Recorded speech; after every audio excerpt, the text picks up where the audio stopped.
Hey guys, Jarek and Mookie, you're going to be doing some more Halo. This time we got some Halo 2 and regular Team Slayer got voted again. This always turns into the most silly, non-competitive, just play the game and goof around whenever just regular Slayer shows up on Midship. You spawn with a plasma rifle. Now, what's funny about this particular match is I was try-harding the entire time. I went for the BR, and I just tried to go clutch, and you wound up with, I think, twice my kills. I was just goofing around the entire match with the shotgun and the sword, basically. And the carbine. So, I mean, I was picking up good weapons, but for the most part, I was just goofing around. I'm sitting here with the VR, trying to wonder why my shots aren't landing or whatever. If anything, it's maybe just more proof that I need to stop freaking worrying and chill the hell out when I'm playing competitive games. I don't know what it was. Maybe I was too tired. I made this guy run into your grenade. That's interesting, seeing that from my perspective. He panicked so hard. Dude, I was gonna go down here and kill all these guys, and by the time I got down there, I'm like, shit, everyone's dead. Yeah, I was kind of running around with the shotgun and the sword, so it's pretty obvious as to why I was doing so well. Although it was hilarious seeing people panic as I'm running at them with the shotgun. What can you do? You've got a friggin' plasma rifle. You can stick, which none of these guys were able to do. Sticking in Halo 2 felt kind of difficult. I don't know. Unless they're running straight at you with a shotgun like I was. Like, Halo 3, I actually feel like I can stick people. Halo 2, it's like, oh god, no. I can't. God, please. Please, God.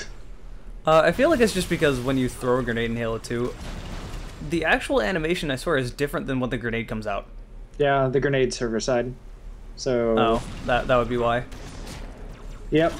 It's all that wonderful stuff. See, Halo's this weird game where it has a hybrid of client-side and server-side shot registration, it seems. Like, I don't know how they, like, do the compensation entirely, but it seems like there's some weird stuff going on. What I can say is that for the longest time, Halo definitely did have, like, the best networking, and I don't think I can really say that anymore. Okay, for its time, Halo 2's networking was good. And I can verify that the bullshit that we're seeing in this game is the same bullshit that happened in the original Xbox. Like, shots not landing, all this crap totally happened on the original Xbox. Like, just look up the video Halo 2 BS montage, and you'll see all the bullshit that happened on the original Xbox, and it's still happening. The levels of nostalgia goggles when it comes to people, you don't really remember that. When a game is good, you just kind of remember the good things, really. Yeah. See, it's always so black and white when it comes to games. Like, I think Reach is about the only game where I can look at and be like, meh. Like, just fully meh. The multiplayer was meh, mainly because it's like, it could have been good if it didn't have such glaring issues like armor lock. Whereas everything else was fine. It's like armor lock and then Bloom, and there was like some things that just legitimately ruined it, and then the entire game was eh. Yeah, but I feel like those weren't necessarily problems due to bugs. I feel those were more problems with sort of the vision they had with the game. Sort of like the direction they took it, as opposed to, like, say, bullshit shot registration. Yeah. But that's my whole point, is that typically it's when a game is good, that's what you remember. Yes.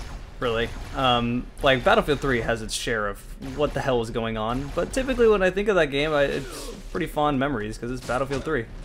I had fun with that game. I actually really like that game. A lot of people were, when it first came out, they were a little annoyed, because it was so different from Bad Company. Mm-hmm. And people wanted another Bad Company game, which, can you really blame them? I'm willing to bet. I didn't play much of Bad Company, but it seemed like a world of difference from. Oh good gosh, like, it's so silly. It's the general tone of the game is a lot more like Hollywood action movie. My goodness, this sword lunged so far, and this guy, I don't know what the hell this guy was doing. I couldn't hit him. Wart. I think people were just kind of goofing around at this point because he wasn't really stuck, so. It was just silly. At one point in here I died, and when I actually hit someone with a sword, it was kind of frustrating. That happens occasionally in Halo 2, and I can't really figure out why. Watching your fucking footage, I can definitely see why you were wrecking so hard. That sword against freaking plasma rifles. There's nothing you can do. I really want to know why the hell sometimes you lunge with the sword and it just doesn't kill. Yeah. Melees in Halo 2 have always been bullshit. 23. Yeah, but that... I was running with the shotgun and the sword the whole game. What do you expect? When that scoreboard came up, I was like, what? No. I was giggling like an idiot when I was playing this game, really. Because I was just goofing around so much. Tittering like a troll. It's so much more fun to play games when other people are not really trying, to be honest, because you're just goofing around. And occasionally you need to throw one of those games in just to, like, relax. Oh my gosh, I lost the footage of the standoff game where they quit immediately because I was tryharding. Well, that was just because they got into a Warhog and instantly got lasered, like, twice, and then they were like, fuck this, and left. Yeah. Look, I got 43 medals. I don't think I got enough medals. Then again, you get medals for everything. Yep. Anyway, it's been some Halo 2. Hope you guys have enjoyed it, and we'll see you later.